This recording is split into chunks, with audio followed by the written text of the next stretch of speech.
Hello, and welcome to this week's episode of the Penny Lane Podcast with Zack Trades.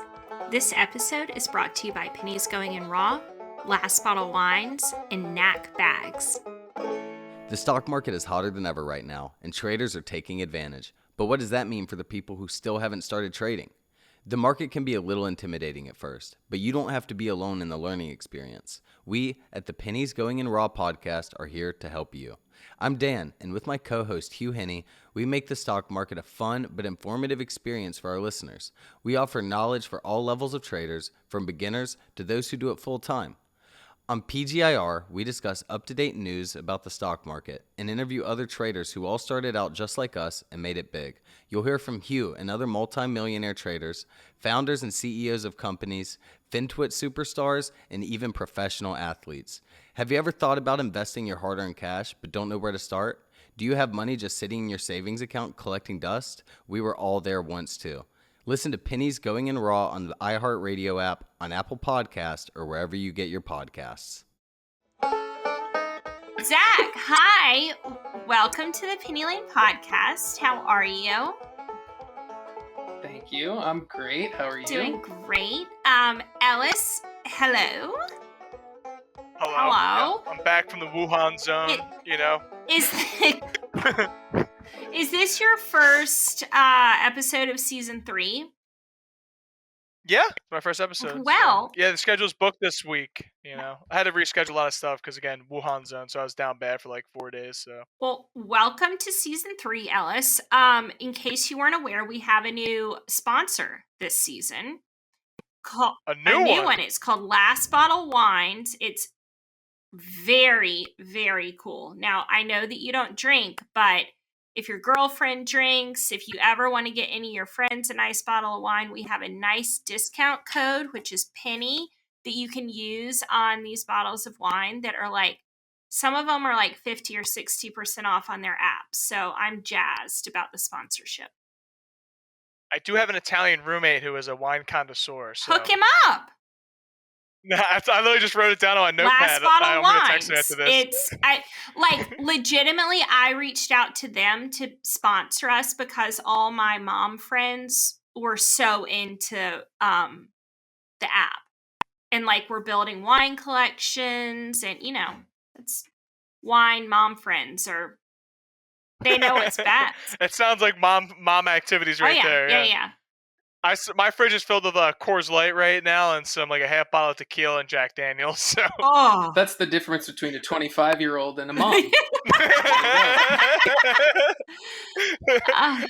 you could say that. That sounds... I got a couple bottles of wine and a bottle of tequila. That's about it. We actually do have a wine collection. We had the subscription. But like we were just paying money for it, but we didn't realize like how much wine we were getting. So we have like boxes of wine like in our storage room, and like we just give them out for holidays and stuff. So wine's a fantastic gift. We had some friends come over for Halloween and brought us a bottle of wine, and it's never going to be ill received, right?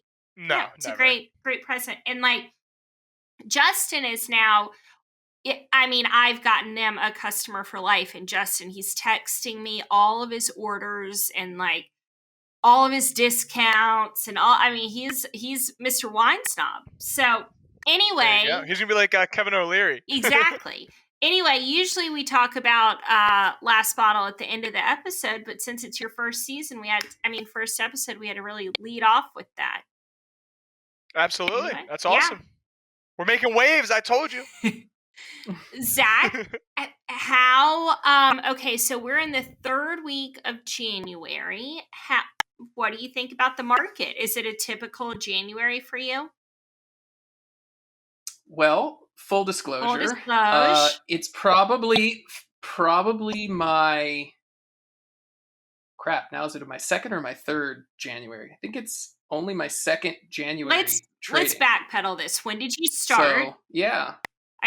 So I have traded stocks for a while, but it was always like hey, I like this company, I'll buy it and hold it for a really long time. It wasn't a trading thing. It was more of an investment thing. Not a lot of money. then when was it? In 2020. Here we The go. end of 2020, like September of 2020, maybe somewhere around there.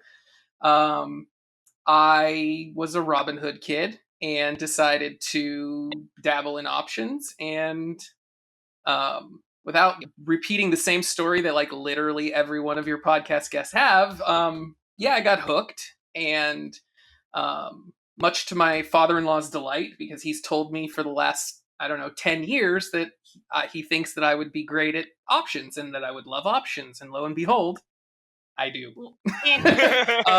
But it's I've only really been doing this for about a year and a half. So have you blown up an account? not completely, but very, very close. Okay, all right. Percentage-wise, and what are we talking? Percentage-wise, probably 90%. Okay, yeah, it's a solid blow Yeah. up. Definitely a solid blow Yeah. up. It wasn't needed to like deep reload or anything like that, but it was enough to be like, okay, changes are needed, and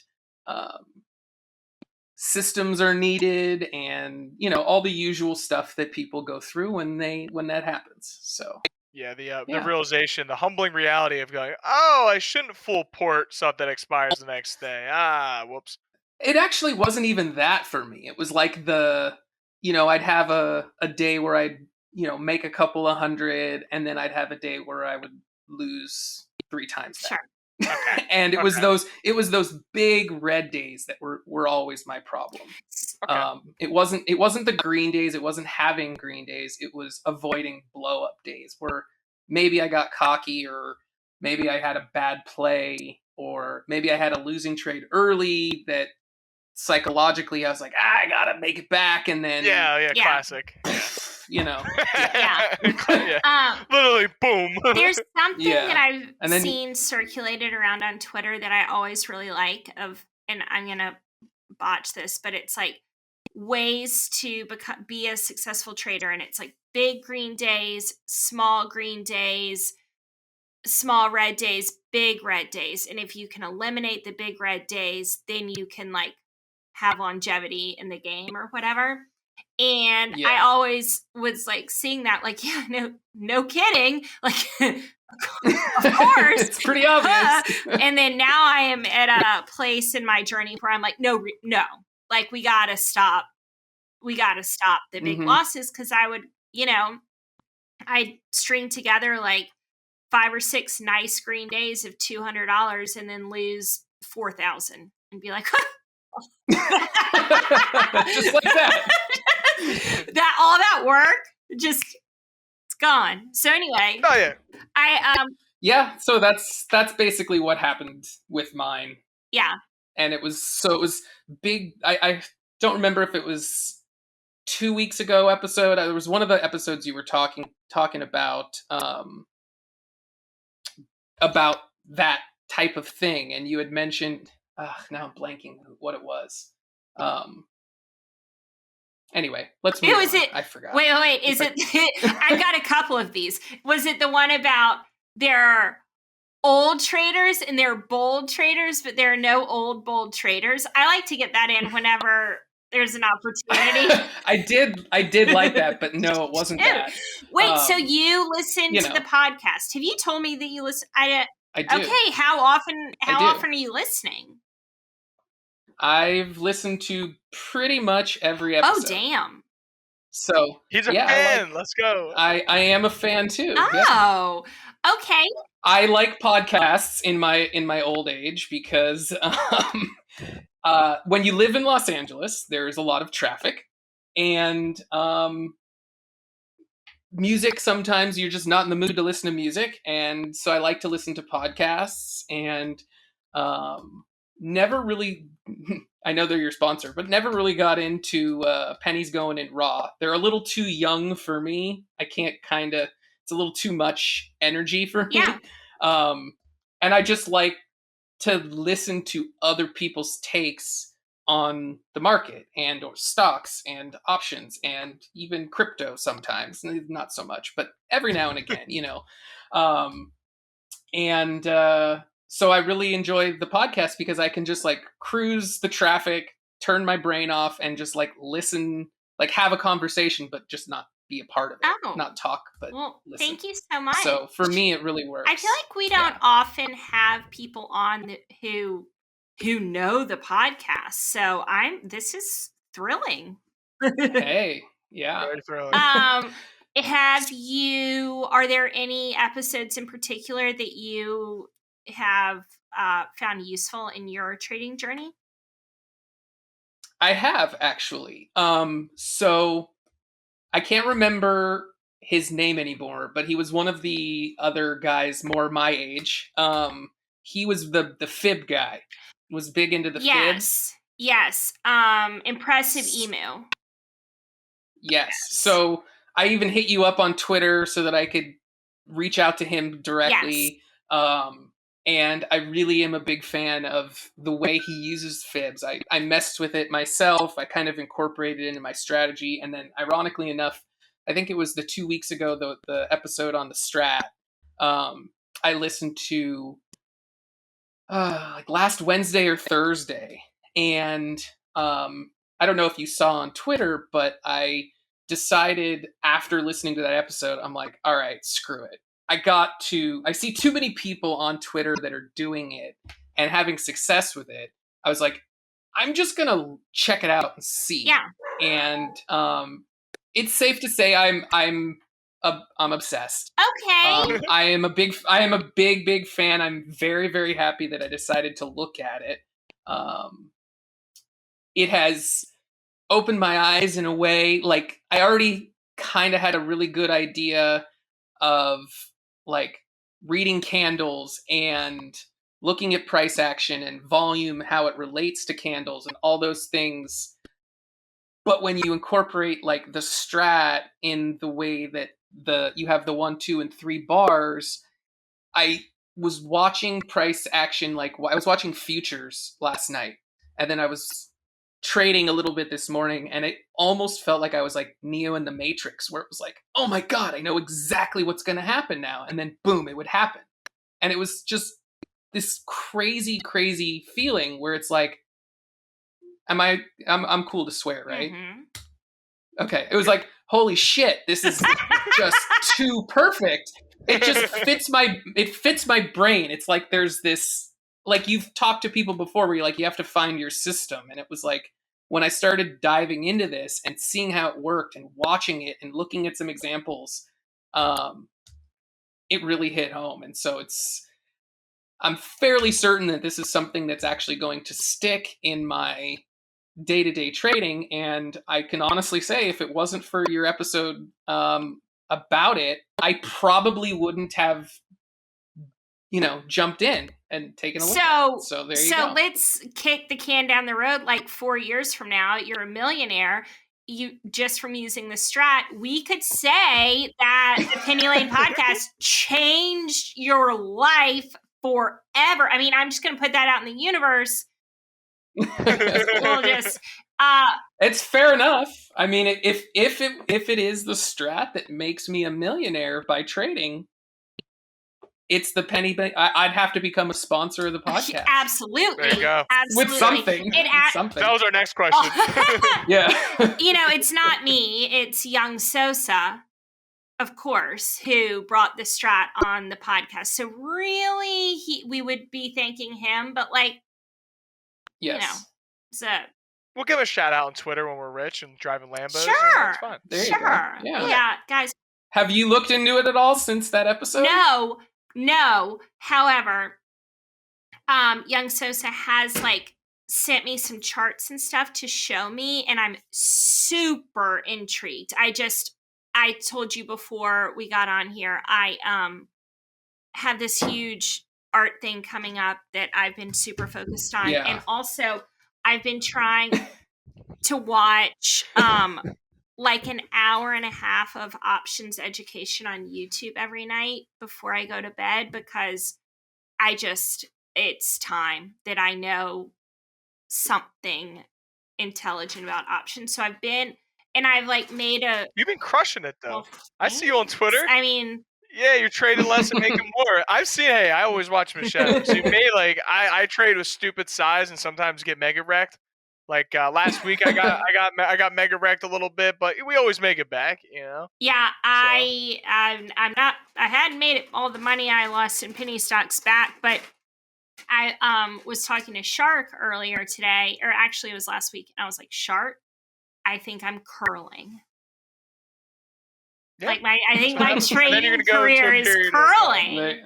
Yeah. There you go. So you always see the chart on Twitter, right? It starts like you make a bunch of money because you don't know what you're doing, then you crash, and then you're flat, and then you finally start to find your groove. yeah, I've been flat for a year ish. Yeah, that's about normal. Ugh. Yeah, it took me this time last year's was I think my first like really green month where I didn't hit like a couple lucky trades here and in there, and then it started to take off from there. So Nice. Well, hopefully I am finished being just a total dumbass, and we can start to make some money back.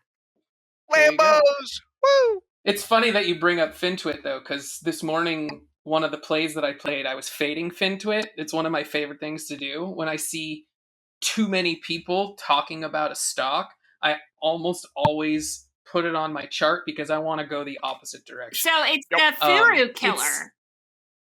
Yeah, just like Palmer. Yeah, sort of. Yeah, What play but was it? it's like not a bullshit thing. Like you can these plays that like too many people on FinTwit get way too jacked up about almost always fail. So you can, if you just map out the levels ahead of time and you just be patient. So today's was Uber for me. I was listening to the Unusual Whales Space last night because one of my buddies, JPA Trades, was on it, and there were like a couple of people that were just like ready to just full port Uber calls because some flow came in end of day Friday that was like super bullish. And when I went and checked it out, the flow was like all dated in like May. And I was like, okay, well that doesn't mean anything for Monday. And they're all ready to like full port because this whale dropped a couple $1 million on May Uber calls. And so it was one of those things where I was like, going into the day, I had a bullish bias or a bearish bias. And it pretty much just went straight down from the get-go. It never I really pulled it went up up. now. Got absolutely murked. It was a pretty solid trade. I didn't get to stay in it as long as I wanted because of that whole working full-time thing. I probably missed out about 50% of the move, but I made a good amount of money on it, and that's, Green's green. Who cares? Yeah. Yep. Well, so. I love that whole concept, and I did like the idea of the Furu Killer. I thought about that a lot during BBIG today. Were you guys watching that? Yeah, I glanced at it this morning. Yeah, because one of the girls in my Discord, who I think is going to be on the podcast next, was talking about it. She was in it, and I'm so not into the meme stocks these days, and I count that as a meme stock. Sure. So it was interesting because it's been so long since we've gotten, like, probably since CEI. There was SBEV ran 120% Friday. Okay. Yeah, but it's not traditional. Okay. Yeah, it's not like the big boys. Like B-Big, this was like round 2 for B-Big, wasn't it? Like it went parabolic up to like 13 or 14, I think, a couple of months ago. The one I was thinking of was ISIG that had like a multi-day squeeze, I guess. And so anyway, it seems to me like it's been a little while since we've had one of these like ramp up squeezes. And I was thinking about shorting the backside. I mean, I can't short because I just don't have a big enough account, but thinking about the people like Palmer shorting the backside of this squeeze. And it just felt like a little scary to me because I'm like, every single squeeze has like failed recently, and you'd be so comfortable shorting it, but like you never know when it's the one. That's why it keeps running. Right. Yeah. And the one you decide to short will go parabolic up to, the moon. Yeah. Yeah. I wait a while on those short squeeze plays, like on the backside. I wait until I know it's gonna die. I don't really take any risk when it comes to shorts, but I have been shorting a lot. There's a certain Discord group that I love shorting. I'm not gonna say their names, but I tend to have their chats open so I know what I can short. So Well, I think Oh, I thought we were going to get a hint or something there. it begins with an A, and yeah. Ah, okay. Fair. That's enough. Only because I have me blocked on Twitter. So it started with that, and then I realized that like today they posted some 510K or whatever but then they said it just came out, but I checked the filing and the news was from yesterday, so I was like, well, this isn't gonna hold. So I'm just gonna wait till everyone gets out, and then I'm just gonna short it for like 5% and go on my way. I was in my bed, so I couldn't really take huge size on it, but is this one? Yeah. Were you in one of your burners? Yeah. It's definitely. I'm in their Discord, and my name is definitely not Ellis Dillinger burner account.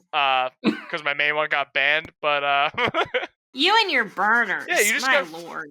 I have so many burn. Well, dude, because people don't like when you short plays, but that's why I like Rocket Catching Bob's Discord, because they short everything. They play things long. Like it's just a game. If you're in options, you have to short. Yeah, You have like to. today, if There you're long isn't- biased, you got crushed. Yeah, I was long like biased today too.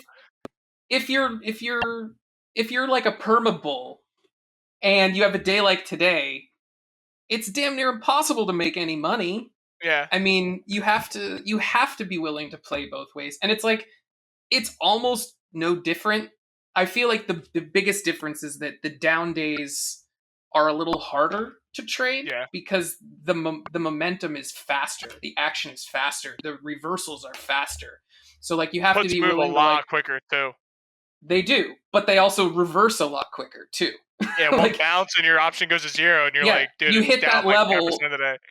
Yeah, you hit that level where like that big buyer wants to buy, and your puts could go from being up 60% to being down 10% in like 3 minutes. Yep. And it doesn't take very much at all. So you have to be a little bit quicker with puts, I've found, but the market, more like active.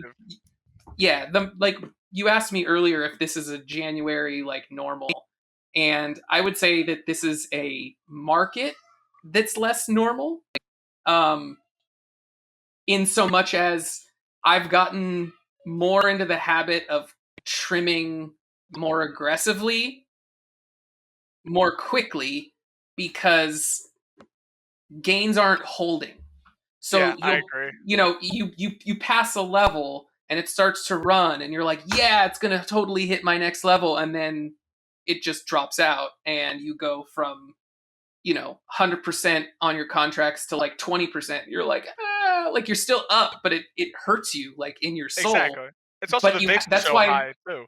So it makes contracts so expensive. So expensive. Yeah. And it makes it like in my Discord, which is just a couple of people, it's like really small, but we always have been like for the last 2 months or so, we've been preaching how important it is. Like you see 20%, take it. You see 30%, take it. You see 50%, take it. Like right now you cannot be greedy. If you're greedy, you get wrecked.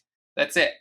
So like today, when I knew that I was only going to have 45, 50 minutes to trade, I was just scalping 20, 30%, selling. If it popped, I'd get in again, ride it down for another few points, get another 15, 20%, sell it.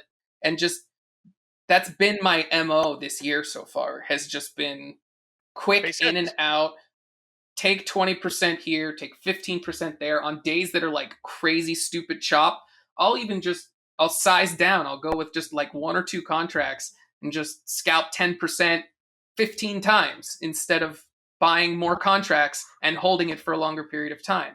Because you scalp 10%, 15 times, you end up making the same amount of money if you held those contracts for the full move, but the risk is less because you can only lose a little bit from each one of those contracts. You're not going to, and even if you lose 100% on one of those contracts, if you were successful enough times, you're still going to come out green. So that's kind of been my MO at the beginning of this year, the end of last year, even for that matter too. It's a lot of chop. It's a lot of up and down, unless you can find that trend day where stuff runs all day. Yeah, it hasn't existed for a while. Yeah.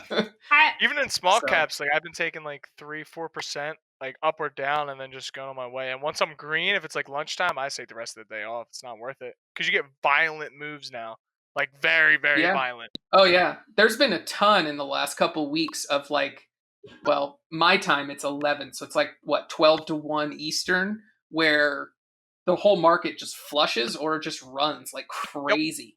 Or does And- literally nothing. Yeah, or does literally nothing. Yeah, but it's one of those things where you sometimes you can tell that it's setting up, and there've been days like that where I can almost tell that it's setting up, and it was like the phone would call for work, and I'm like, nope, send a voicemail because I don't want to. I'm like, I'll call you back in 30 minutes because you could tell that it's coming, and I don't want to miss it. But it definitely is hard. It's not an easy market to trade in for sure. So I like the fact that you're watching a ton of option stuff on YouTube because I did that too, and I don't think when I started I did enough. Yeah. I understood the general concept of it, and I was like, okay, let's do it. Yeah. And it wasn't enough. It's been a hard thing for me is figuring. I got really bogged down in if I would be able to figure out which contracts to buy. I don't know why. I just thought that would be like such a hard thing. It's literally the easiest part. I take highest OI, lowest tightest spread. That's it. Sometimes it's not even that much. Like for me, if I have a specific trigger in mind, or I see some level that's about to get broken on intraday, and I will just buy the closest contract out of the money that isn't absurdly priced. So like certain tickers like Tesla, I very rarely will ever take that closest out of the money just because the stock price is so high. You can go a few chains down and you get even a small move. Those chains will still move. You don't have to be like that 0.4 delta or whatever. You don't have to have tons of OI to be able to sell because certain mega cap tickers, they all have liquidity. Yeah. You don't have to worry about being able to sell them. Now, if you go and you try to trade something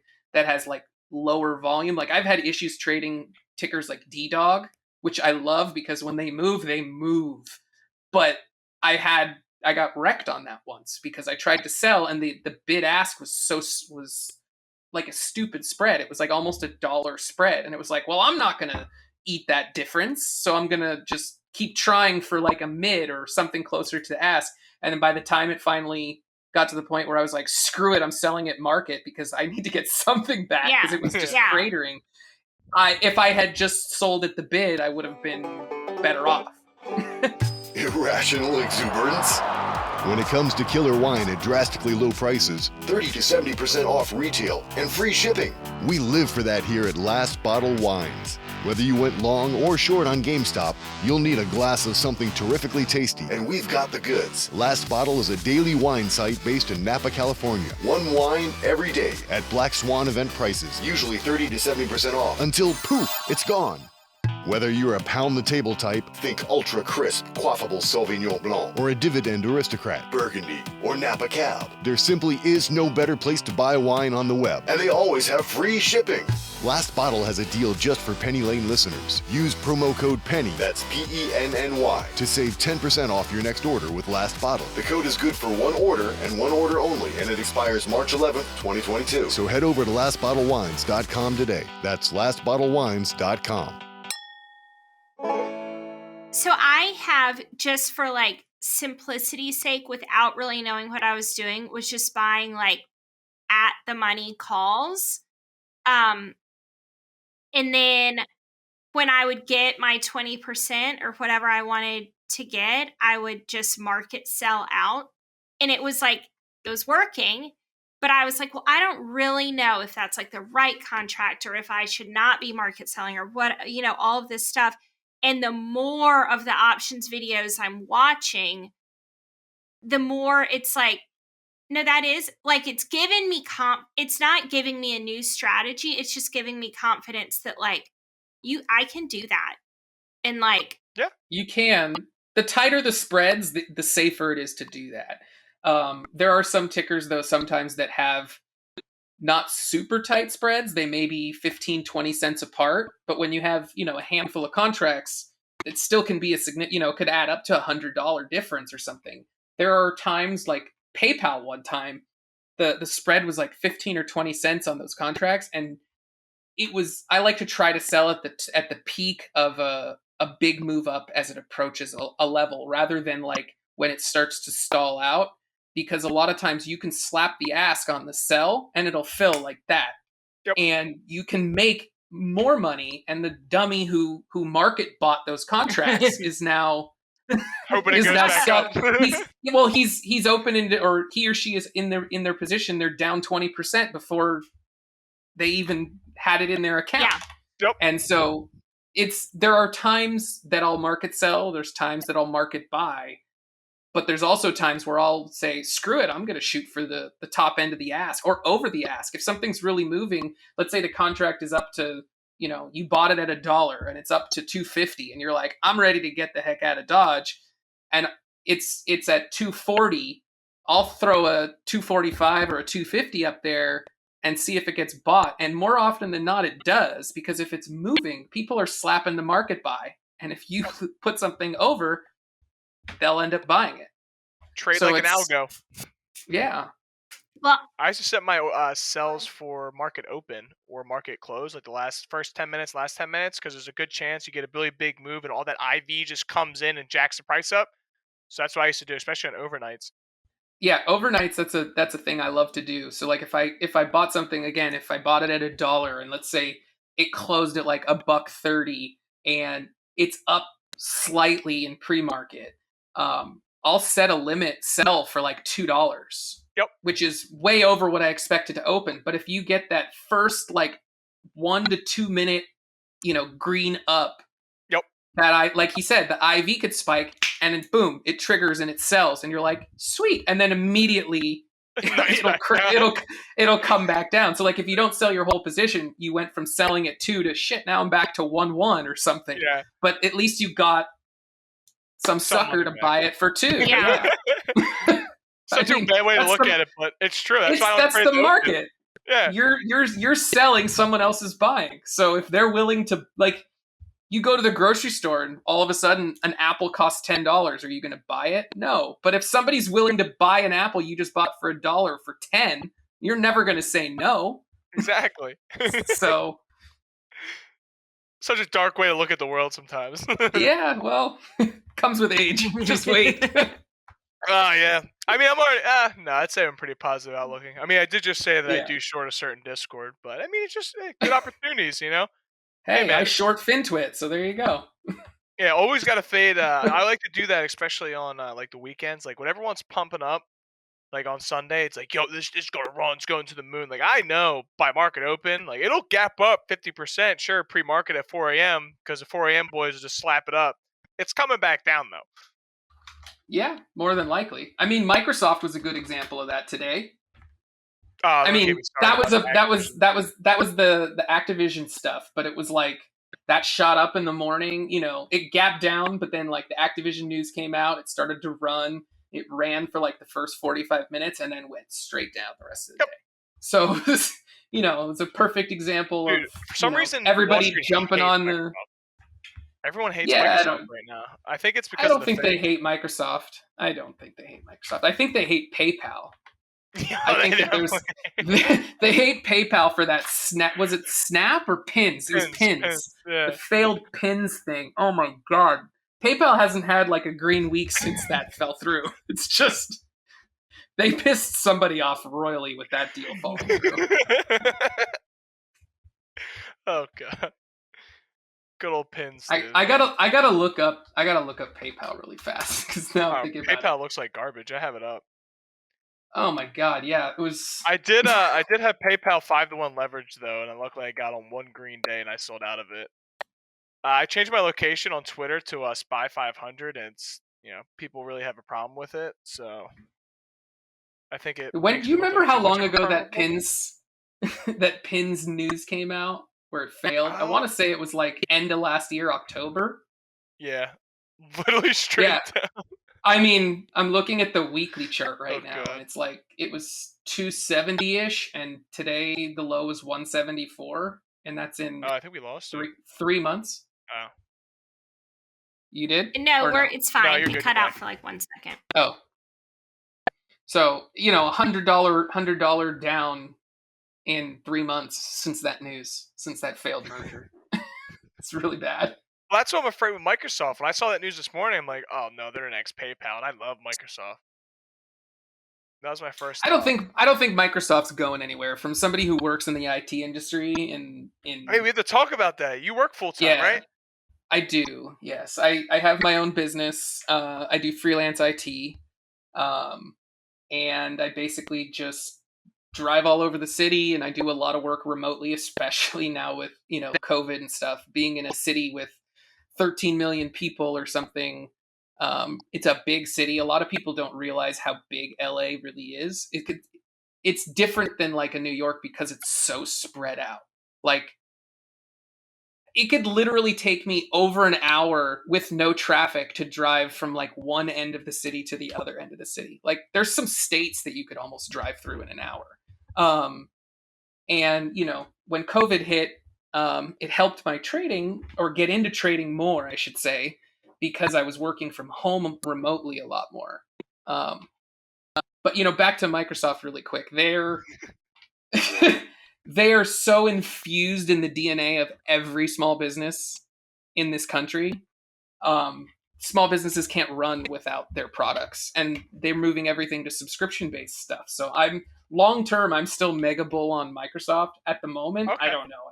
I don't. Well, you're not a financial advisor, right? We have to make that clear. I'm not a financial advisor, and I'm also not a long-term investor. I'm I'm a options trader. So I don't necessarily, but just from the way their business is run, they're not going to go the way of PayPal. PayPal's too niche a business. It's totally different.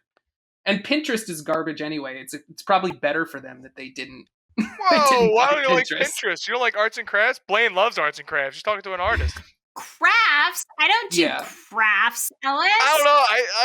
Oh, man. That was so insulting. Okay. You have a craft, okay? She does arts. She does arts. You're a full-time but seriously, artist. Wait, what? I'm a full-time... You're a full-time artist. Oh, I thought you said I'm a full-time mother, which then I thought you meant that I like crafts. And I was like, yes. Do you do arts and crafts with your daughter?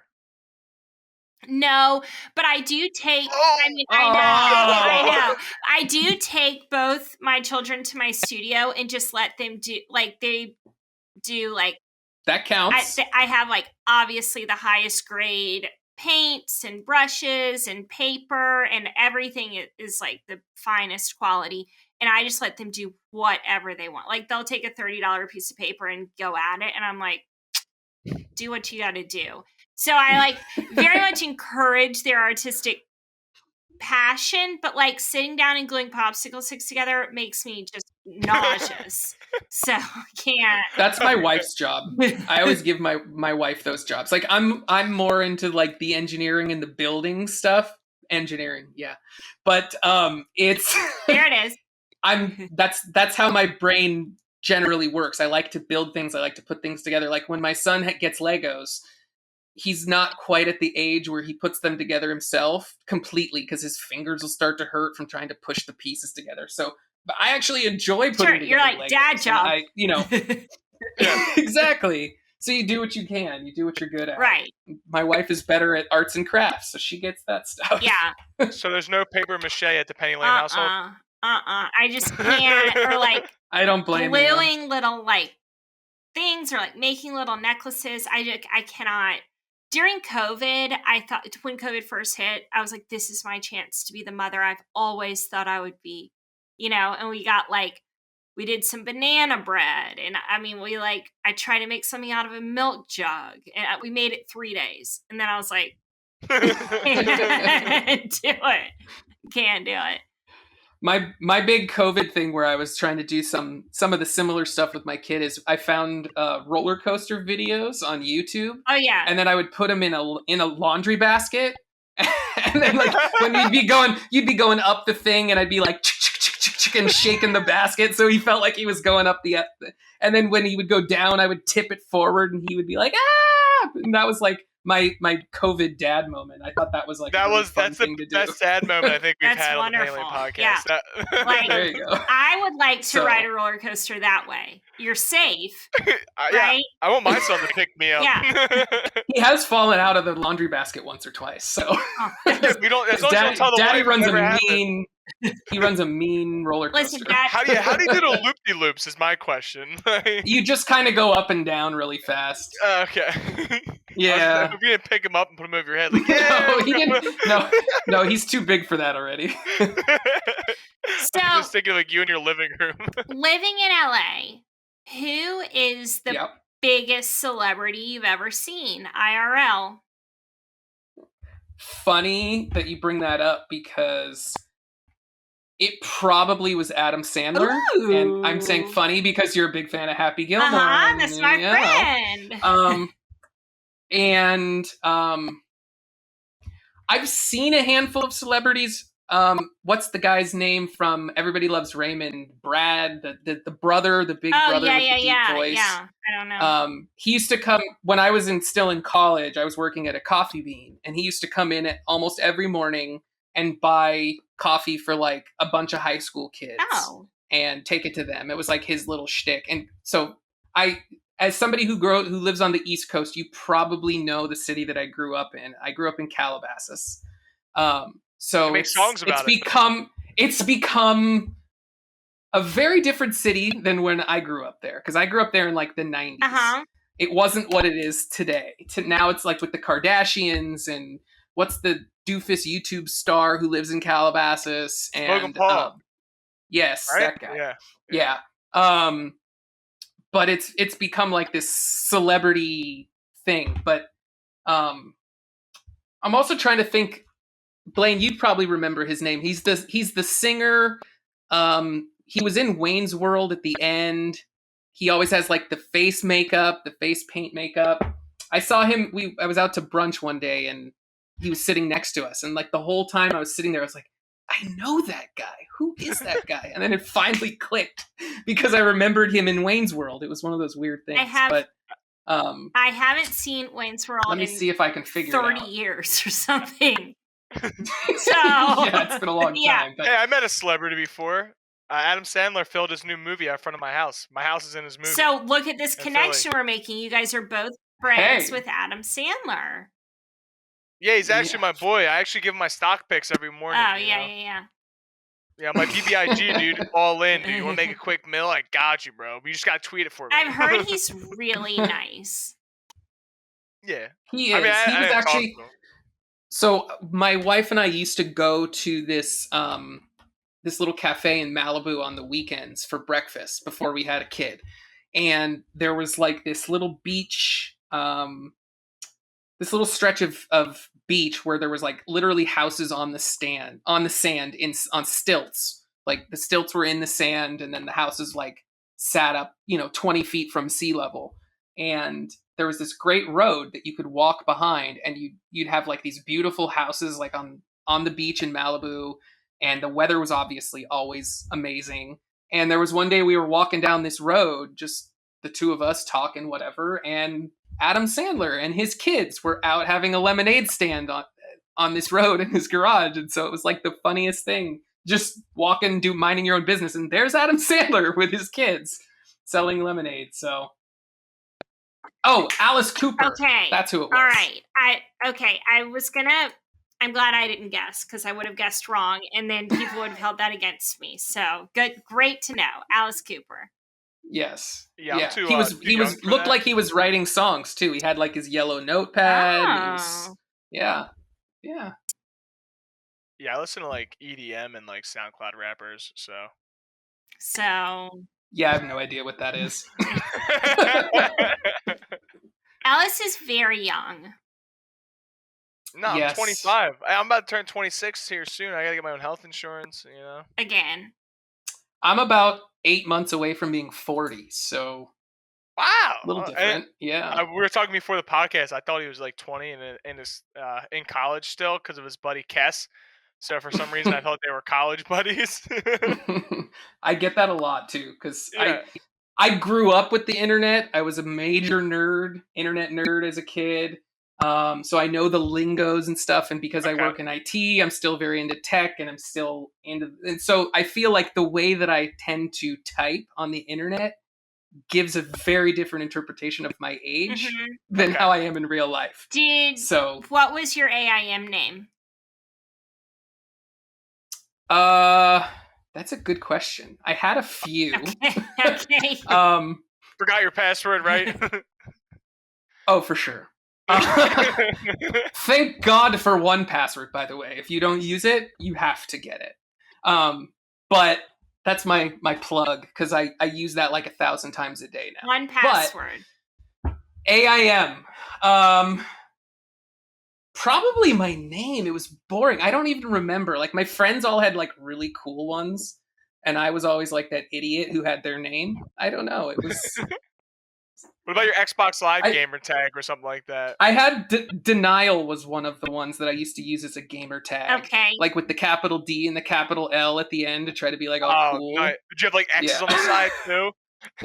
Yeah. okay. Yeah. No, My I gamer didn't. I tag never was did that. LED. That was like the 13-year-old kids who would always put the X's and stuff on the side of Or their tags. phase, right? Put phase in it. Like, yeah, dude. My Players know what we're No, talking but about. I was like a professional gamer when I was younger. Before I met There my you go. wife, I used to like play in like these heavy duty clan wars and Counter-Strike. Game battles and everything like that. Yeah. Yeah. my AIM name was L Princess, like capital L Princess, no numbers. Like, that's real legit. That's a flex. Right? Yeah, that's a flex. Right? Yeah, numbers in the name. If you have numbers in your name, you Yeah. lose respect. No, from me. I was You're an probably a bot. original. And like, as time went on, I would check it out, and there'd be like L Princess 45,006, and I was like, oh shit, like that's me. My didn't wife use still AIM. has. My wife still has an AOL. It's her iCloud account is tied to her AOL from when she was like 13 years old or something. Yeah, I did a lot of chatting on the internet. It really led me to where I am today. What was it? ASL that you would always type to everybody? Oh, yeah. Yeah. I'm 12 years old. I'm a female.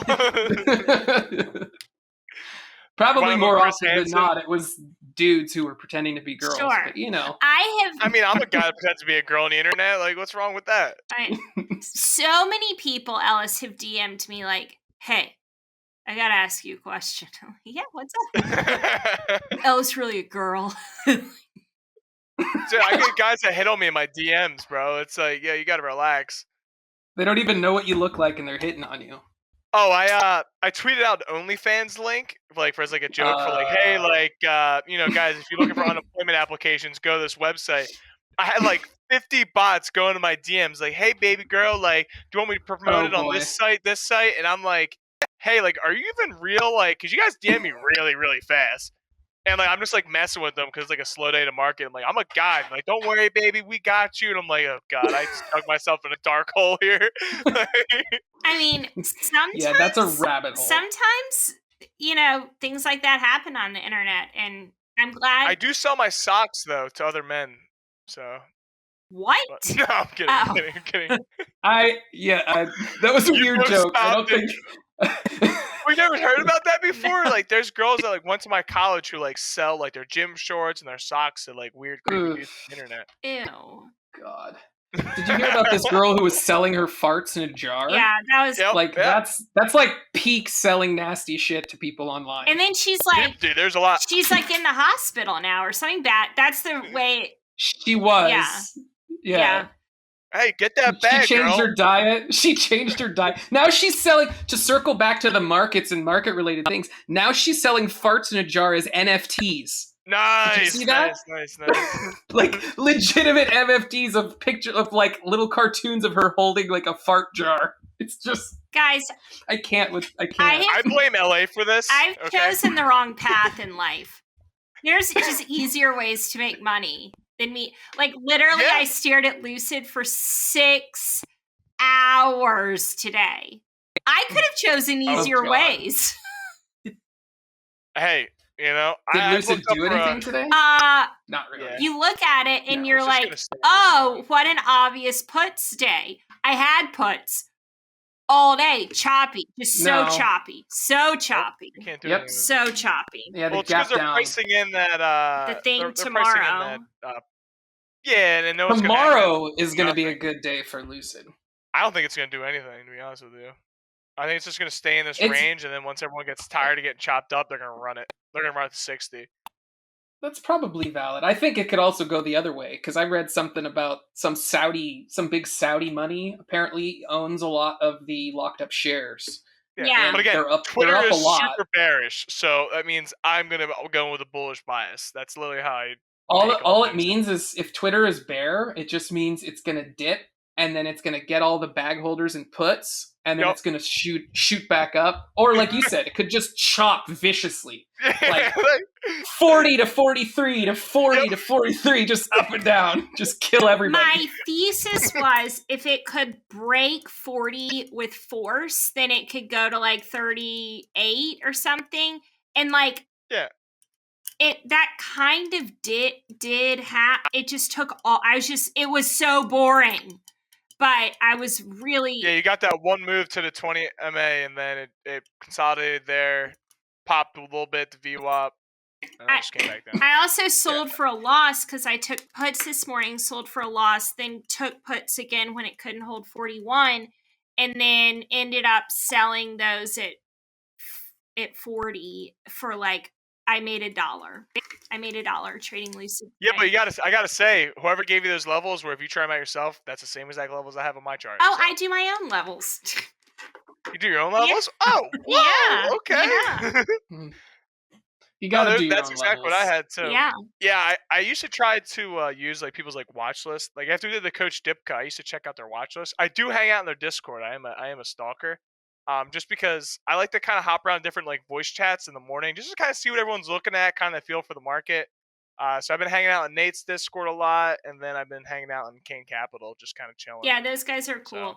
I'm in Palmer, or I'm in a lot of Discords, but I'm in Your Skunk Gang? Yeah, I love Palmer. I love I use Palmer zones so all the much. time. And I don't take a lot of his plays, but I listen to all his pre-market and his opening voice channel because he is just so calm. Like, he's just like, well, Yeah. I'm going to take my money there. Or like, oh, got stopped out there. I'm going to get some coffee. Like, it is just boom. It makes me. You know what I think? I think that comes from number one, experience, but it also comes from his ability to like look at a chart and have a really good idea of where it's going to go, but also have gotten stopped out enough times where it's like, Yeah. it happened. Yeah. It's happened 1,000 times before. It'll happen another 1,000 times, and it's part of business. Yeah. You know, He doesn't. as a He just trader. doesn't care. And then so he gets his coffee in the morning, and then Lily's always hanging around. So like, there's this whole conversation every morning with Lily about what she's doing. I love that. And then midday, he goes to have a bath and eat lunch in the bath. And I'm just like, this is the type of person that I need in my life. So, yeah, I'm just loving hanging out with Palmer. And then I have learned so much from Shark. It mostly just patience. And it's that's a hard thing to teach. But Shark will watch the market all day. He'll take one trade. And that's the way to do it. It's incredible. It's incredible. Are you similar to that, Zach? You seem like a very patient guy. It's actually probably my worst trait when it comes to trading. Really? In my life, in general, I am a very impatient person. And so is my son. And so it's one of those things where I've tried to push it on him to like how important patience is, because it's something I've always struggled with. That's always so like I could look at a stock, right, and be like, okay, when it breaks 50, I'm like super sure it's going to hit that next level below. Let's just say it's 48, whatever. Yeah. and I'll be up big. It'll be at 49. We'll have like one little red candle the other direction, and I'll be like, ah, sell. That like not literally that quick, but it's like, oh my god, I should have sold. Yeah. And then you start questioning yourself, and I think that's a big reason why when I was looking at the strat, I really liked. Wait, we didn't get into the strat, and I wanted you to explain it to me like I was 5, and then I got distracted. So I can try, but I literally have been learning and reading about the strat for 2.5 days. And where are you getting your information? So I posted on Twitter, like, send me all your followers, all of your resources for the strat. I want to learn all about this weekend. This is like, I want to know the best places to go. I want the best traders on FinTwit that are stratters, etc. And the majority of the people were the same. So I always screw it up, but it's either Trade Sniper Sarah or Trade Sarah Sniper. Yeah. I don't remember which order that goes in. Strat Sniper Sarah. Maybe. I don't know. I can never remember her exact handle. But like whenever I want to like find her tweets, I can just do like @Sarah, and then it'll show up because I follow her, and it'll show up in the thing. And then there's Alex Options, who I got shown. He has like this great little like YouTube series that's like learning the strat A to Z. And he like breaks it down. He's got like a little YouTube presentation that he kind of like talks you through and shows you examples. That was super, super helpful, because that was like, there were times where I wanted to fast forward because he goes over some, basic stock stuff that obviously I know already, but I was like, screw it. I'm just going to listen to it. And it was super helpful. I felt like after I did that, I was going back and I was looking at charts, and it was like 2 videos, and I want to say they were like 40 or 45 minutes each. And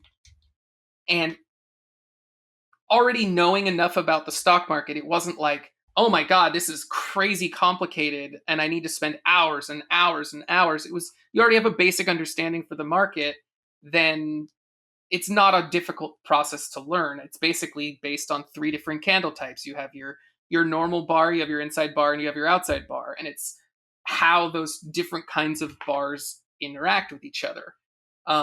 So you see, I think I've noticed that a lot of the strat involves either specific kinds of continuation plays or specific kinds of reversal plays, and being able to spot reversals. So like, is that this intraday morning or is that on the daily? Well, both, but Okay. more so there's a big part of it also is like time frame continuity. I think I said that. Continuity? Horribly, Sounded good to me. Continuity. Thank you. That's the word. And you want to be like, in a perfect world, when you take a trade and you're buying calls, you want the weekly chart, like the monthly chart, to be bullish. You want the weekly chart to be bullish. You want the daily chart to be bullish. And you want like a bullish sequence into your trigger, whatever that trigger is. So like if it's the previous day's high or whatever it is, you want all those things, or as many of those things, to line up as possible, because it means that you have a higher probability of the trade going the way that you want it to. That was one of those things that I don't know that I ever put too much energy into when I was charting stuff, that made a lot of sense to me. Because, if you have a stock like Ford, for example, that is been like going nuts for the last couple of weeks, and it hits a level and you're like, I'm going to short it there because I don't think it's going to break through. And then it'll dip and you're like, yeah, see, I was right. And then it'll start to consolidate under that level, and then it'll moon through the level, and you'll be like, well, that money's gone. So and that's kind of like a good example of like in practice where like sometimes it's okay to fight the trend if you're like scalping, but like you shouldn't go too nuts with it, because it's you fight the trend on so many different time frames, and it's really hard for it to work. It's almost more luck than it is anything else. That being said, I did short Ford today. Oh, that's my baby. I don't always listen, but it was one of those things where going back to your episode with Emu, where he draws the fib retracement on the previous day, and Ford had two really big. So I now watch when I'm day trading on the 15-minute time frame, Okay. just so you get an idea. Yeah. So I was watching Ford this morning, and the first two candles. Okay, so pre-market, it was up like 50, 60 cents at one point. Started to fade a little bit into open, and then it shot up, came back down to the 50% retrace from the day before. So the yesterday's high was 25.28. The 50% retrace was 24.79. So it's basically just right in the middle of the previous day's range. And then it came all the way back down to the 50%. Shot back up almost all the way to where it did in the first 15-minute candle, came all the way back down, basically created two inverse red hammers. And then it lost that 50% retrace. And generally when that happens, like, it didn't play out exactly like Sarah Trade Sniper, whatever her name is. I just but she has a rule where, like, one of the strat things, it's the 1 bar reverse strat, where like you have a bar, the stock breaks the high of the previous bar, and then it breaks 50%, the 50% fib level of that previous bar. Your target is the bottom of that bar, but realistically you want it to go below it because you want it to create an outside candle. And it's remarkable how often that happens. It's one of those things that I kind of have been playing with because of the Emu 50% retracement. Like, I've been doing that a lot kind of on my own. But then when you like look at it and somebody else is doing it and they're being super, doing just incredibly well with that strat, you're like, oh wait. And then you kind of put two and two together and it's like, okay, we were on the same page, same general idea. So like with Ford, I rode the 50% retrace down to the 0%, which was yesterday's low. And that was one of my better trades today. And it was choppy. It was up and down the whole way, but it made it from that 50% all the way to the 0. And then it bounced from there almost back up to the 50%, and then it came back down to the 0 at close. So it's almost like it's consolidating under that now. But that may have just been because the market was sucky today, But it's the best way I like to look at the market now, because it's changed even so much just since I've started. There have to be multiple strategies. So there's times to swing, there's times to scalp, there's times to play pennies, there's times to play large cap options, and you can't fight the trend. If you can't do pennies because pennies aren't working, hey, options are working, let's do options. Or if it happens to be a good market for swings, you can do that too. But it's finding the right tool in the toolbox to get the job done, rather than taking a sledgehammer to try to knock down a tree, where, eventually will it work? Yeah, you'll probably knock the tree down, but you're going to hate yourself for it afterwards. Yeah. You're going to break the hammer a couple times and maybe your hand by the end. And your shoulders are going to hurt, and your back's going to hurt. Or you just got the chainsaw. Be miserable. Yeah. Right. That's the right tool for the job. So like, that's kind of the way I've looked at the strat, where I feel like it kind of brings together a lot of the ways I've played stocks for the, as long as I've traded options. Yeah. It fits that mindset, and there's a way to look at it where intraday even you can see reversals coming. So like today is a great example. So like everybody was I felt like everybody was fairly bullish coming into today. And even with the gap down, everybody's like, oh, they're gonna buy the dip, because what's been happening, like almost every time it gaps down, they buy the dip. And it was one of those things where, like, using the strat, I went out and I charted like the monthly levels first, and there was a level at 456.6, and on SPY. Sorry, I don't know if I said that. And that was like a monthly low from last month or the month before. And as soon as it broke 459, I was like, it's going to hit 456.6 today. I knew it in my bones, right? And it took a little bit, and it got really close, and it bounced, and then it just kind of kept going down, and then it basically ticked for like 456, 61. I think I was driving, and I had my phone open, and I was watching it. Every time I would come to a stop on the middle of the freeway, I would look down. You don't drive a Tesla? You're from LA. Come on. No, I don't drive a Tesla. Someday, maybe. Someday. I don't fully trust the automated driving yet. Sure, I'm close, sure, but not sure. yet. What about Lucid? But anyway, the whole point, Lucid is zero. Let's put it that way. They don't sell anything yet. Like, I don't understand their valuation when they sell like sold more cars than Rivian and Lucid combined. Like, they sold what, like 4 cars or something last year? Like, how do they have multiple billion-dollar valuations? It's just I don't mind trading their tickers because they're volatile, but it's just the whole concept behind it makes my brain hurt. This episode is brought to you by Knack Bags. If you follow me on Twitter, you saw how much I loved using this on our recent trip to Houston. I was able to get everything I needed in here. This bag is expandable, so you can pack clothes in it if you want, but it's also a backpack. It has tons of room, so many compartments, and I love this. You can put your laptop here. Usually when I travel with my laptop, I have to have a separate case, and then it's got to go in the bag. No, you don't need any of that. I had room for my cord, my microphone. I had to do a podcast introduction. This bag's amazing. Truly. There's also this fantastic pocket for your water bottle. If you order using our link, which is in the show notes, you can get a free expandable packing insert. It has a $44 value. The way you get that is you put it in your shopping cart and use the code PLNACK, PLKNACK, and it will be taken off when you check out.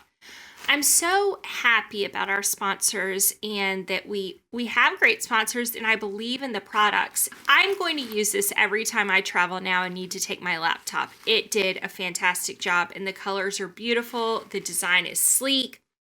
You should get yourself one. And a packing insert. It was also one of those things where I felt like if SPY can't hold that level, that monthly low, you can be like, with a lot of assurance, you can be like, okay, it's going to go to the next level. It's going to be like a magnet. It's just going to pull it there. And that's the thing that I think the strat has brought together in my brain. Because I used to like trade level to level. I'd be like, okay, if it breaks my level at 20, it's going to 21 and then 22, 25 and then 23, 50 or whatever the levels were. And now it's similar, but you can watch how the candles are forming, and as they're forming, you'd be like, okay, it's now forming an inside bar, and then okay, now it's forming another inside bar, and this is intraday, and you're like, okay, when it breaks the top or the bottom of that candle, it's going to go in that direction, and like 90% of the time it does, and that's super helpful for like entries and exits too, because like let's say you're in a position and it's flagging out. And you're like, oh, it's flagging out. Cool. We're going to drop down even more. We're going to go up even more. And then it breaks in the wrong direction. You have like a predefined stop loss that's defined by the strats like rules on inside bars. And you can utilize that on a day trading like entries and exits kind of thing too. So like SPY is great because 0-day contracts and 1-day contracts like every single day. So, like today, I was at work and I took like a 10-minute break to just go and have some water and some coffee. And I sit down, I open up Thinkorswim on my phone, and I see that SPY is testing my 456.6 level, my monthly low. And I was like, okay, it just broke it. I'm going to short it. And it only had like 1 or 2 candles down, but it was enough to make 40%. And I was like, all right, that's a cool little 10-minute lunch break, 40%. And I sold. And it didn't end up holding. It ended up going up, but then it ended up coming back down, and it closed below that level. So what the strat tells me, at least based on my understanding of it, is there's a pretty safe assumption that we're probably going to see the next level below that tomorrow, because it wasn't able to keep it. The bulls weren't able to keep it over that level. So that's what I really love about it. If that's explaining it like you're 5, I don't know that it was, but it's what I like about it, I guess. It gives you really clearly defined stops, really clearly defined entries that are successful often. I like that. And that's like when you're a level trader, when you're like a trigger trader, you tend to focus on like these really big levels, because when they break out, they can be really, really great trades, but they fail a lot because they're really big levels. So it's not always like some of the biggest trades, like going back and looking at charts now that I've like been looking at charts with through the eyes of the strat, is some of the biggest moves are like these reversals where like you dip 7% in one day, then you have another day where it's just a little bit below and it kind of consolidates into like this little shooting star candle, and then the next day it shoots back up and fills basically the entire range of the 7% down. And like it's crazy how common that is when you're looking at it through that lens. And it even happens intraday. So like today,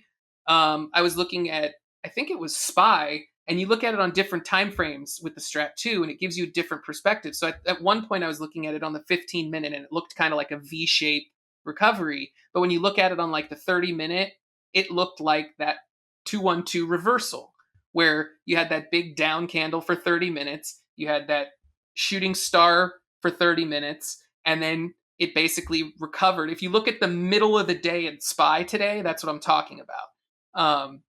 Where it looks like on the 10 or 15-minute time frame, it looks like a V, but when you look at it on a bigger time frame, it looks like that 212 reversal. And it's like you look for those on like a daily basis, and you can either get like multiple day or a weekly basis, and you can get like multiple day moves, or days that are like those trend days where they just kind of melt up all day long. Or you get like, if it's a vicious ticker like a Roblox or something like that, you could get that full, that full move in one day, just like you had that full 8-9% down in one day. You can have that back up. And because I feel like to a certain extent, Twitter has gotten so saturated with so many Furus and so many people that are saying, oh, if it breaks this level, it's going to go parabolic. It's going to go to the moon. Yep. And the reason I started fading FinTwit is because you'd see like at the breakout level, let's say it's Tesla at 1,000. It breaks 1,000. It runs to like 1,009. And then it slams back down to like 950. And you're left with all these people who are like, yes, I'm green. Oh shit, what just happened? Yep. And I almost feel like it's the market makers like trying to like screw the most amount of people. And they're like, let's find what's popular on Twitter. We can have a bot that scans it for us, and then we can screw them. And so it's like, I don't know if that's like me with my tinfoil hat, but I could totally see that as like a thing that these big hedge funds do. Like, they drive up, they push it over that level, and then they flush it, and they're riding the way like they're shorting it, or they're buying puts on it on the way down and making all that money from all the retail traders. Like when retail chases the breakout, it always comes back and retest it, and then I use whale streams, and you'll just see them come in and flood it with calls. So after everyone already, it's not breaking out, it's not going to the moon, they market sell, dump, market maker scoops back up and then just shoves it up, and then retail chases it again. That's one of the reasons why for a really long time I would only play the retest because I got screwed on the breakout so many times that like I learned you either have to like scalp the initial breakout and then hope for a retest, or be okay with it just running away and not catching the whole move. But if you wait for that retest, more often than not, that's like a full day move where you get like that first hour, you get the breakout, you get a little consolidation, comes back down, binks that breakout level, and then it runs for the rest of the day. And oftentimes we'll get to that same high and or higher than the initial break of the level. So like that's a big way I used to trade, which is still so it's still something that I will plan on using. Like I'm not There going to hasn't forget been many that because breakouts. More breakdowns recently. Yeah, that's true. But it plays the same way. I mean, it really does. Like on Spy today, I had a level at 459. It broke down below it, came back up, and retested it like 3 or 4 times before it finally, like, quote unquote, flushed for the day. And then it even tested it again at lunch, damn near. And even with breakouts and breakdowns, they're the same thing. They're just flipped upside down. They play the same ways. One of my buddies has a program where he flips the charts because he was having problems going short. So he would literally flip his charts and just play that and just buy puts instead. Mm-hmm. You can do that on TOS. Yeah, it's pretty crazy. So many different. You just put a negative out there. Yeah, you just throw a negative in front of the ticker. I've done that on Twitter sometimes to like mess with people, just to get them to like try to look at a ticker in a different light. Because I'll look at a ticker and I'll be like, God, this thing just looks horrible. It looks like it's gonna die a miserable death. And then I'll be like, just in case, I'm gonna flip it and I'm gonna look at it from that lens and see if I get a different perspective on it. And you flip it, and oftentimes you're like, God, this thing looks amazing. I can't wait to buy. Oh, wait, right. I'm playing the other side. And, so it gives you kind of like that lens to look at it. You're looking at the same chart, but your brain has like gotten accustomed to like wanting to look for upside more than downside. Yeah. So when I flip charts, it tends to be when I'm thinking that I'm going to be short on something, just because your brain wants to be like, no, stonks only go up, right, right. And stop complaining. Yeah. So it's a fun little Davis trick been to roasting me on do. Twitter about that. He says I'm too permeable. I'm like, dude, we're going to 500. It may not be like this month, but we're going to 500. It's called the S&P 500. Well, 500 eventually. top. Okay. I'm pretty sure that's not how it works. But go ahead. That's exactly how it works. That is logic. That is the ultimate resistance. It's in the name. Once we go to 500, we go to 0 and we reset. Everyone. You know what, Ellis? If I could go back in a time machine to January 2020 and tell myself that joke, you didn't buy the dip? I wasn't trading. I wouldn't have gotten the joke. And then I just now thought the joke was really funny. It's interesting how things can change. What did I do? I think I sold my entire portfolio and bought triple leverage QQQ. And I was like, right, because they're not going to run up the tech names and the growth names when everyone's stuck at home. I was like, okay. And I think I made like 100% return or something like that. I told my mom to do it. She like liquidated everything. I'm like, just send it. So here we are. God. She's like, I trust you. I'm like, good, because I don't know what I'm doing, but I promise you this is a good idea. I made the first trade for my parents ever recently. That was kind of weirdly exciting. I made a trade for my mom at the end of December, which was just buying DWAC to hold it. She's probably up fat right now. Does she still have it? I sold half of it today. Okay, good. I was gonna say if you don't sell on a day like today, then then come on. I had a bunch of silly. I think DWAC it's only up 20% today. No big deal. I think it goes 100 this week. I'm not gonna lie, they're not, because people are just like, there's nothing really moving. So anything that does move, you got to be careful, like for shorting stuff with options, because they linger, man. They just linger around. Yeah. And they just that's like the time frame continuity that I was talking about. Like it's in a big time up squeeze thing. You don't fight. Right. That. But you know what though? DWAC is not a smooth trade. Like it'll just knife. Spready. It'll just like go knife. And then like kind of it just doesn't trade well, in my opinion. Now, have I been trading it recently? Obviously. Like I love a meme squeeze. Like my favorite. But I'm just saying it's a tricky trade. I Gets that heart rate up. DWAC. I think it's gonna be the Super Squeeze AMC of this year. I was literally waiting for Blaine to finish so that I could say it's going to be like the new AMC GME. It's become a meme stock. Yeah. It is. Of course. I mean, it already went parabolic once, and AMC went once, and then it really, really, really went. And I think Yeah. D-Bac's just going to have one of those insane days. No, I'm It not a absolutely financial could. advisor. Will I short it? Absolutely. Will I buy calls on it? Absolutely. But it works. So it's liquid, so you can do what you Yep. need to do on it. You get enough volume in there, and you get enough OpEx contracts. might ruin some of the fun because a lot of those contracts are going to expire this Friday. So that's why I think it's going to keep running this week, and then Friday probably taper off as everyone closes out their positions. You know, Fun did not have a fun day today. Like off. Fun had a great day. What do you mean? I'm pretty sure it did. I made 2 spy trades and then played Halo all day, so I don't really know. Fun was not squeezing the same way DWAC was squeezing when I looked at it at noon. No, Fun looks like a wave, up and down, Yeah. up and down. Yeah. One time I bought Fun contracts, and like I completely forgot about them, and I came back and they were up like 400%. I was like, nice. So I did that with one of my first option trades ever, and that's when I realized like how much money you could make on options. Oh, so yeah. it was like back in the day, even before I started doing it in 2020. I had bought some triple D options, but they were like longer dated options. Wait, like diners, drive-ins, and dives? I appreciate the mention because I like that show, but no, like the 3D printing company. Okay. Wait, did that stock go like? I think so. I had bought some calls on it. It's one of those stocks that back then it was like this parabolic moves like day in and day out. It was, you know, kind of like how Lucid can be now, where you get these big multi-day moves where it moves 15-20%. And I bought some couple months out calls, and then I forgot about it for like 3 or 4 weeks.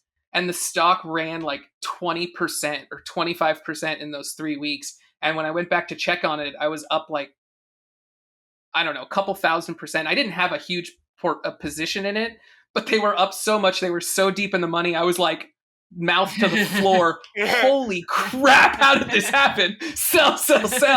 But it was like one of those things like, oh, that's how much money you can make in options. I'm going to start a page room after that. That's what yeah. Post it on Twitter first, otherwise you can't get the clout. If you don't have a Weeble scorecard, it doesn't really count, you know? Oh, God. All right, well. I was going to make a... Zach, I was gonna make an NFT of all my gains. Sorry. I thought you were gonna let me go. No, this is good. She's trying to kill the episode, bro. I'm trying to wrap it up. We're over the hour. Tell me your NFT, Ellis. Good Lord, tell me about your NFT. So after flexing on bears on Twitter all last week, I was combine all my spy call gains and turn it into an NFT. Cool. Okay. No one cares. Okay, all right. I thought it was a genius. I have less than 0% interest in NFTs. So you're talking to the wrong person. Oh my god, dude! Wow. Well, I'm obviously not going to release it now because there's clearly no hype. Alice, I'm making NFTs that are going to release February 1st. So you hype those, and I'll. Well, mine are coming out the 2nd. Okay, well, so I'll hype yours then. We can teamwork hype. There you go. And I'll just retweet both of you guys. I feel like it's going to be a massive flop, so I'm very concerned about it. But like, it's such a layup of like, I like stocks and I'm an artist. Like, send it. Might as well it doesn't work. Take a stab at it. And the guy who I'm collaborating with is real good at NFTs. So then there's a chance. There's a chance. Hey. You know, you can't score a point if you don't take the shot, right? Exactly. Right. Yeah, you have to send it. Yeah. You have to send it. Yeah. That's my life policy, you know. Sometimes you just got to full port, you know, and just see what happens. No, please don't. Please don't. That's what I did last week. I literally full ported QQQ calls, and then I fell asleep, and I was like, "Wow, I'm down a lot of money." Alice, remember when I full ported DBIG? That was a fun day. Yeah, that was a good one. Yeah, it was a great day. Yeah. Remember when I told my roommates to full port SXTC and it dropped like 30% in one day, and I was like, "Oops." Wait, that China one? I told you to buy it too. Yeah, sketchy China one. Oh, I'm a little upset with you about that, but we're past. Dude, Barn and I had we're past. I think we had like 250,000 shares or something like that of that, and then just knifed on us. It was terrible. Well. Yeah, but the China stocks are not my favorite. No. Oh, I love They're them because when so- they run, but sometimes you just wake up. And you Yeah, lose but they have 50%. so many knives, dude. Because all of the news happens in the middle of the night. So it's like you wake up and you're like, well, that's zero. That was $8 fun. million offering at 0.1 Yeah. cents per share. Yay! Ooh, Or the Chinese market tanked the night before, and so the stock opens up 6% down. Yeah, Evergrande it's lovely. defaulted. Yes. Bob was getting investigated by the SEC. It's like, okay, here we go again. man, I do not miss offerings. Now that how many days am I into I'm 18 days into options, and I'm like, ugh, offerings. Ugh. Now, question. Do you like options? I'm loving them. I'm really liking puts. I'm really finding my way with the puts. I like it a lot. And is it as scary as you laughing. thought it was going to be? Wait, what? Is it as scary as you thought it was going to be? Because I remember when you were first starting, you were like terrified of Just options. freaking Like, out. Not that scary. Just freaking out. And I don't want to put it out in the universe, but I think that there's a large possibility that I will sort of get in a situation where something gets out of control, and I'm not good enough to exactly understand what's going on. Like, this is so stupid. And first of all of you listening, feel free to judge me. It's absolutely fine. Judge me. But if this is something you thought about doing, please heed the warning not to do it. But I took Royal Caribbean puts on the Hindenburg report, and the Hindenburg report came out, it knifed. I bought puts, and as soon as the order went through, I lost $1,200. And I did not understand, because eventually it had a dead cat bounce, and then it went back down and broke that level and went further, and I was still down $1,000 or something, couldn't figure it out. And I guess the answer was that the IV was so inflated during the news that I could not. Yeah, you think they don't front load puts before they drop that report? Yeah. Come on. Yeah. So that's the thing with that is the same reason why it's really, really hard to play options on earnings plays, because the stock could run up 6-7% in pre-market or after hours, and depending on how far out your strike is, you're still going to be big red when it opens because of the IV crush. Yeah. Like we mentioned Kess before, there was a play that Kess did, and I'm not throwing him under the bus or anything, but it was he bought what he bought. He was telling me in the Twitter DMs, and I was like, I don't know, dude. I don't think it's up enough. I think you're going to get crushed in the morning. He's like, no, I think it'll be okay. And he got crushed. The stock literally popped 6% from the day before, but because that IV was so high that as soon as the price stopped moving, he just was destroyed. It went down in no time at all. Yeah. I don't know how much he got out for it, but it was times. I've woken up to a stock, pins gapped 20-some% overnight. I woke up, my options were down 90%. I'm like, okay. Yeah. The other day and then it becomes a lotto. The other day I also sold puts accidentally.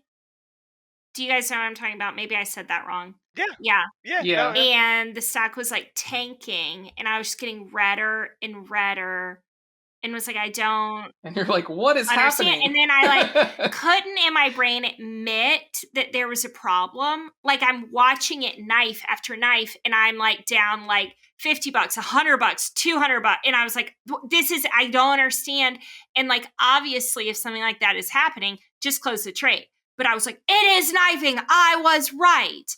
And then texted Shark and was like, WTF. And he was like, oh, you sold those instead of bought them. Yeah. That's options. That's all the newbies' mistakes. I've told you before, I accidentally bought 333 Apple Lottos on Friday. I meant to take 2 for just a YOLO trade, make a couple, get some lunch, and I come back and I'm like, oh, okay, I'm down big. Yeah. I did that once, and I got super lucky. I meant to buy 10 contracts of something, and I bought 100 by accident.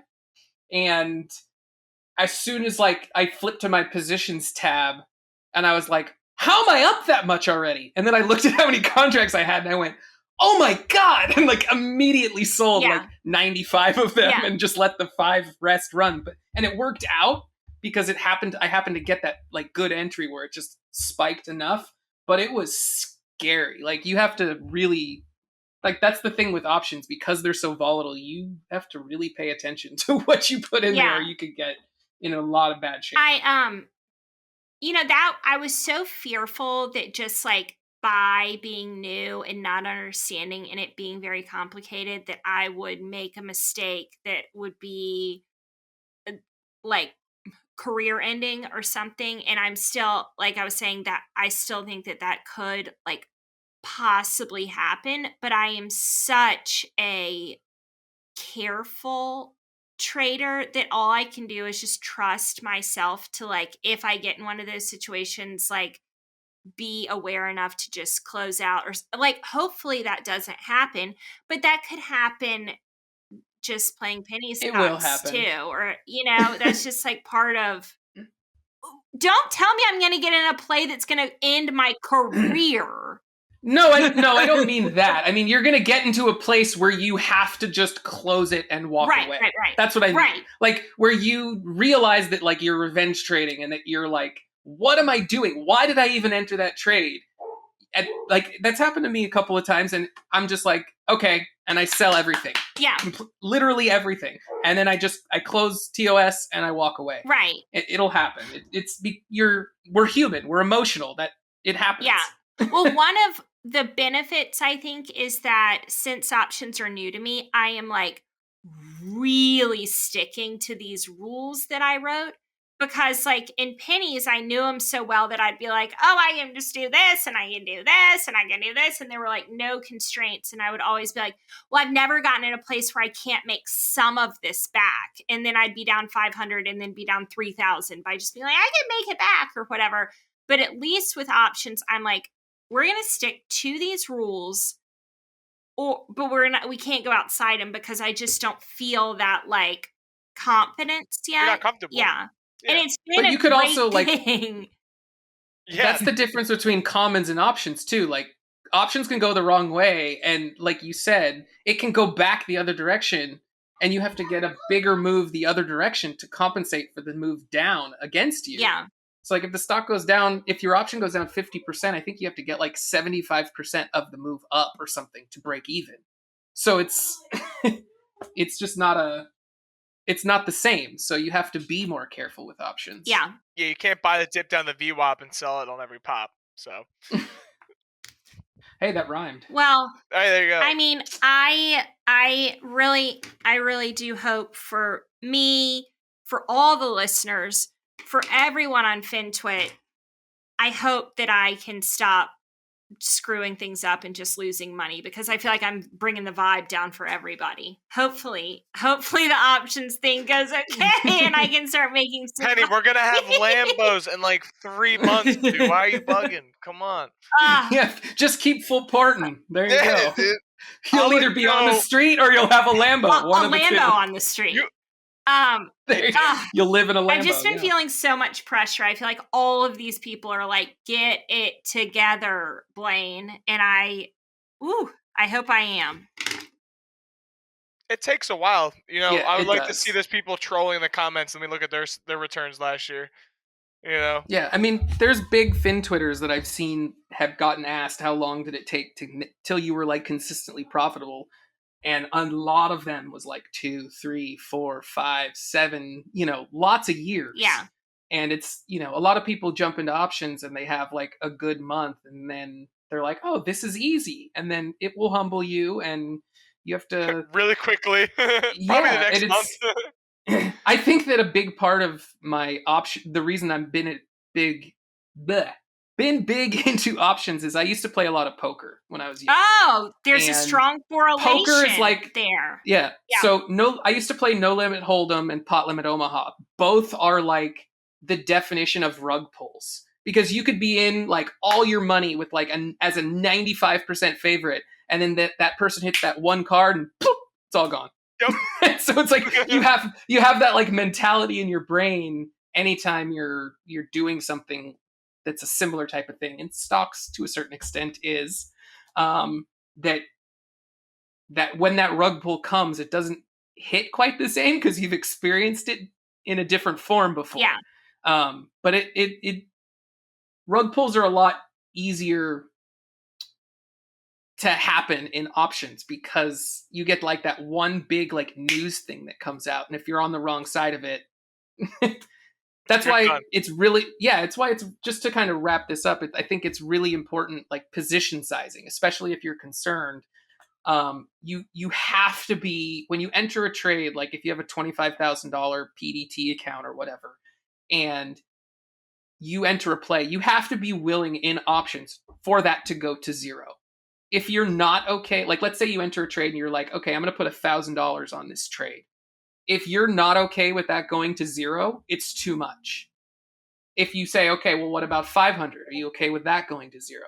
And you say no, then it's still too much. Yeah. Yep. And you have to think about it that way. Like, so you have a $25,000 account, but you only feel comfortable losing $200, then you should focus on like smaller contracts where you can get like two like dollar-ish contracts and play those and get good at them and build your account that way. It'll create better long-term habits so that when your account is 50,000, you can maybe put $1,000 in because you have the confidence from building it up the right way, rather than, like I told you before when they're saying no, don't YOLO your whole account in one play.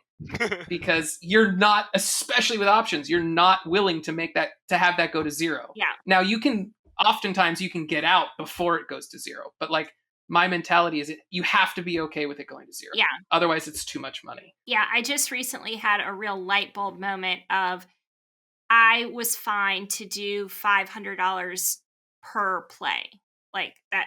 And then I decided I was going to do 3 trades a day. And then it dawned on me that if I stuck to those rules, the most I could lose in a day was $1,500. Whereas I was losing like $4,000 a day before. And I was like, if I know the most I can lose today is $1,500, then that gives me a lot of comfort. And does that mean that I can't make as much money? Sure. But what I need to know right now is that I will not lose more than $1,500. And it is really freaking helping. Same concept. Yeah. Yeah. Because you're okay with each of those going to zero, and they're not going to. 99% of your trades are not going to go to zero. But you could sell it 75% down, and you're like, well, shit. But that's where it ends. Right. It's not like, oh my God, how am I going to pay the rent this month because I YOLO'd AMC calls or something stupid, you know? So wait, so we're not going to the moon? Hate to break it to you, buddy, but no. Maybe AMC is not going to the moon, but DWAC could. We don't know. We're in the middle of a squeeze here. Yeah, maybe. All right, guys. Well, this has been delightful. And obviously, it's an hour-and-a-half episode, so really enjoyed chatting. Hope you'll come back. This has been really a long time in the works, and it was just delightful. Yeah. Likewise. That was fantastic. Thank you for having me. Thanks for coming on. Zach's the dad of option world, so we should all to him. Like my boy JPA Trade says, he calls me Papa Zack because I'm the old guy on FitTwit. There you go. He said he will put us in laundry baskets and put us on a roller coaster if we come to his house. Fantastic. So, there you go. Fantastic. All right, guys. Thank you. Last Bottle Wines. We're sorted down to the wire. You only have until March 11th to get your 10% off your order when you use the code PENNY. March 11th, it's over. You missed your opportunity. And why would you? You can get a highly rated wine at an extreme discount. I mean, you know the bottle's going to be good because they're all vetted. They're much less than you can buy them anywhere on the website. The customer service is fantastic. Justin is stockpiling wine at a cheap price. I assure you that we have spent more money with the company than we got paid for this sponsorship. Use the code, buy some wine. It's free money. All right, use code PENNY for 10% off your order. Valid one time until March 11th, 2022. Thank you so much to our producer Joel Edwards and Chesley Lowe for the banjo music. By accessing this podcast, you acknowledge that the Penny Lane podcast makes no warranty, guarantee, or representation as to the accuracy or sufficiency of the information featured in this podcast. The information, opinions, and recommendations presented in this podcast are for general information only, and any reliance on the information provided in this podcast is done at your own risk. This podcast should not be considered professional or financial advice. Unless specifically stated otherwise, the Penny Lane podcast does not endorse, approve, recommend, or certify any information, product, process, service, or organization presented or mentioned in this podcast, and information from this podcast should not be referenced in any way to imply such approval or endorsement. The third-party materials or content of any third-party site referenced in this podcast do not necessarily reflect the opinions, standards, or policies of the Penny Lane podcast. The Penny Lane podcast assumes no responsibility or liability for the accuracy or completeness of the content contained in third-party materials or on third-party sites referenced in this podcast, or the compliance with applicable laws of such materials and or links referenced herein.